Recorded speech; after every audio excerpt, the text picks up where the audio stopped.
Okay, and I was basically saying, and I hear Vernell, and when she talks about, like I said, being in the medical field at one time myself, yes, we've got to educate those providers, but that's like what's the old saying? You can take a horse to water, but you can't make them drink.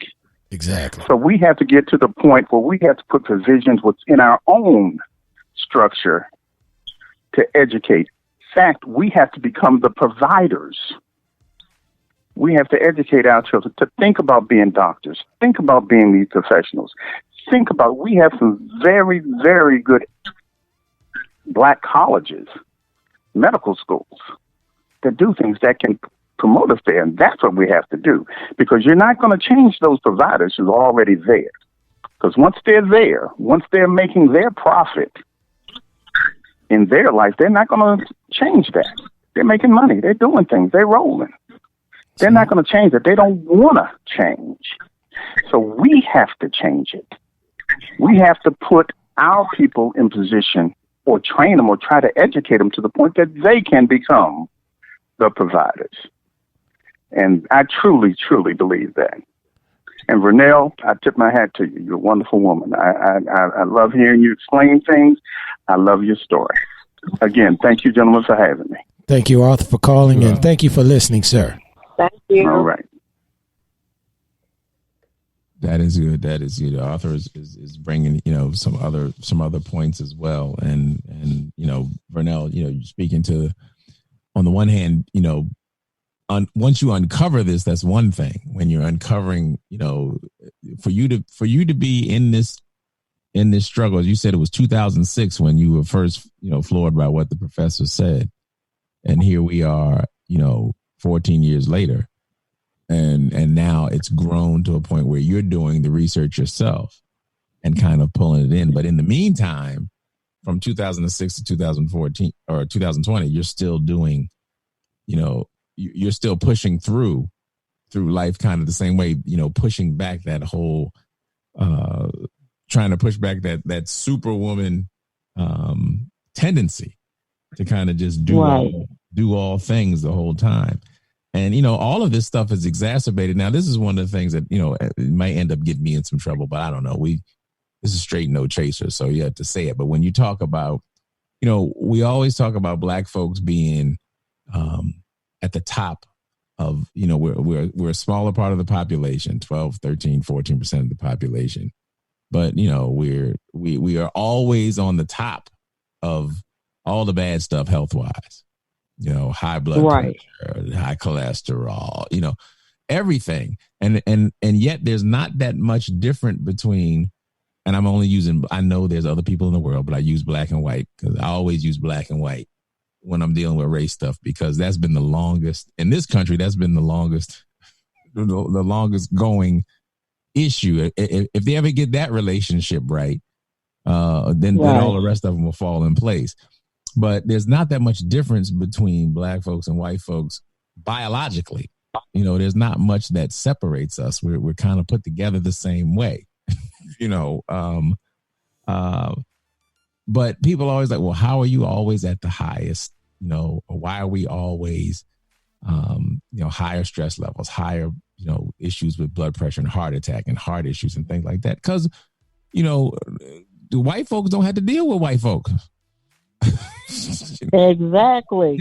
You better say it. I mean, that racial thing is real. That the stress from the day to day, as we talk about on other other points, and this goes back to what part of the reason that we wanted to do this discussion tonight was a follow up to kind of what we were talking about last week with Kevin Powell and Yolanda Caraway. We were talking about some other issues, and we were talking about we got into a discussion about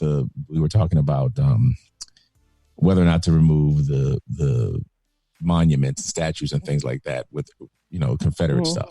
We got a caller coming in, but just the point that I'm making, we talked about re-educating people and having an education about what's really going on, and re-educating folks. And this is part of that re-education, this whole Superwoman myth and what the reality is about how it affects Black women and their health. So this is part of the reason that we want to talk about that. And then racial tensions and things like that are stressors. Microaggressions are stressors that add to and exacerbate any other situation that we have. So, to me, I think that's a factor. I mean, people want to act like it's not, but, Dr. Amani, that I was talking about earlier, the social epidemiologist, is looking at how these types of things, that what you have to deal with in your environment day to day, your work environment, and things like that, make a difference in your health. But we're going to go to the caller. Chief, go ahead. Bring. Got a caller for us? Yeah, we have Phil on the line. Phil, how are you, sir? Yeah, Phil from Maryland. Doing well, sir. How are you today? I'm well. Thin bad. Top of the afternoon to you. And Miss Mitchell, it is very good listening to you. How are you doing? I'm doing well. Thank you. Can she hear me, mate? Yes, sir. She said she's doing well. Thank you. So, Chief, thin bad, Miss Mitchell, my wife happened to be passing through my parlor when she was listening to some of the comments. And everything that Miss Mitchell said indeed is true. But my wife, who is somewhat of a coward, I would never say that if she was around, she insisted that I called because she says that there is another side to the black woman, and what she determines the black Wonder Woman is that woman who has risen above. She gives her husband, that would be me, a lot of credit because she says that too often black women do not get recognized for having strong families and strong husbands. And as the caller before, Arthur, talked about, black men being there to relieve those stresses that Ms. Mitchell talked about. Well, my wife, and of course I agree with her, there are many of us who have overcome our past yesteryear. We still have some who create these problems, but we now have fathers who protect their black women.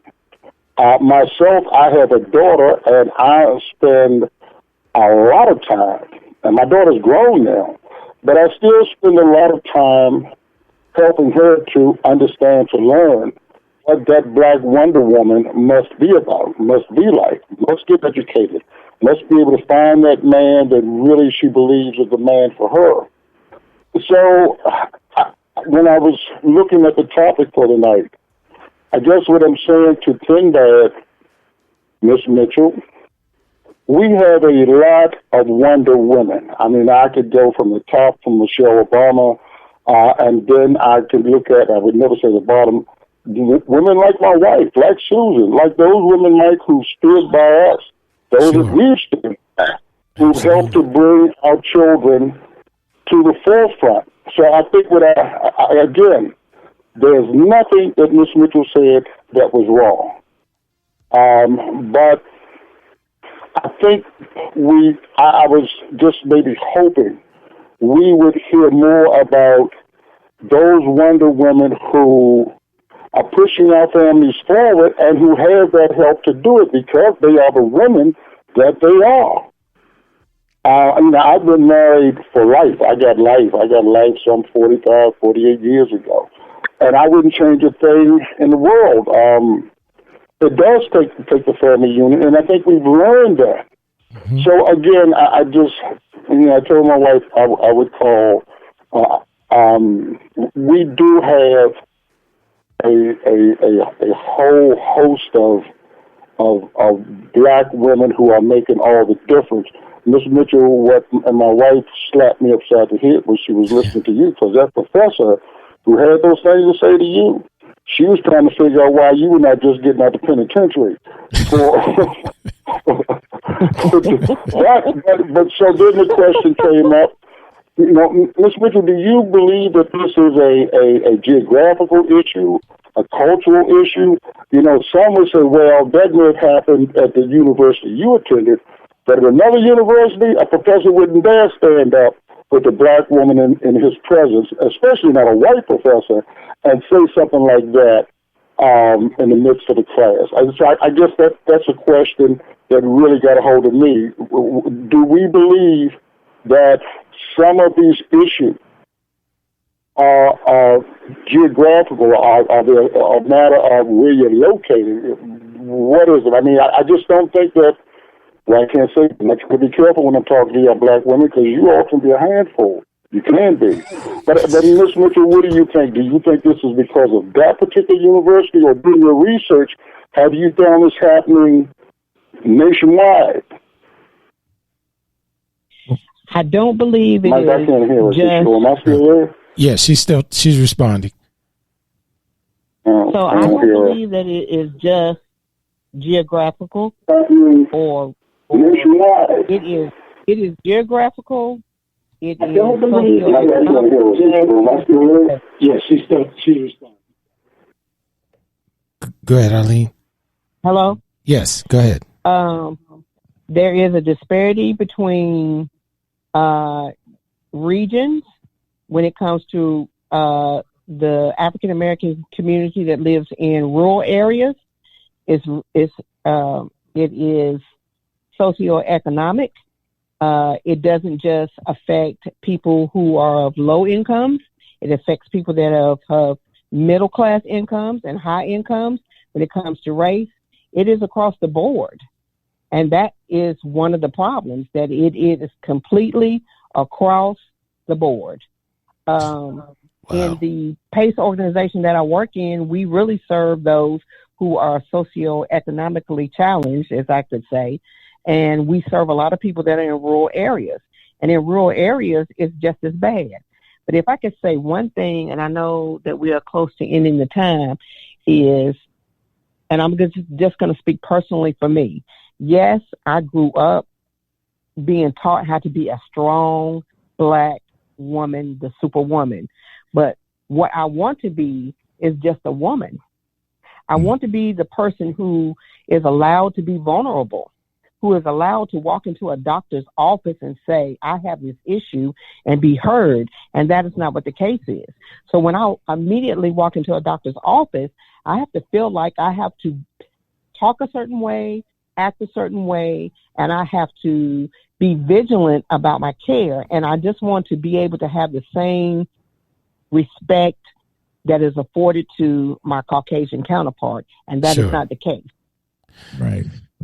And I also want to make Phil heard like I heard initially. It wasn't your professor was just telling you, was just giving you what it was that they had heard.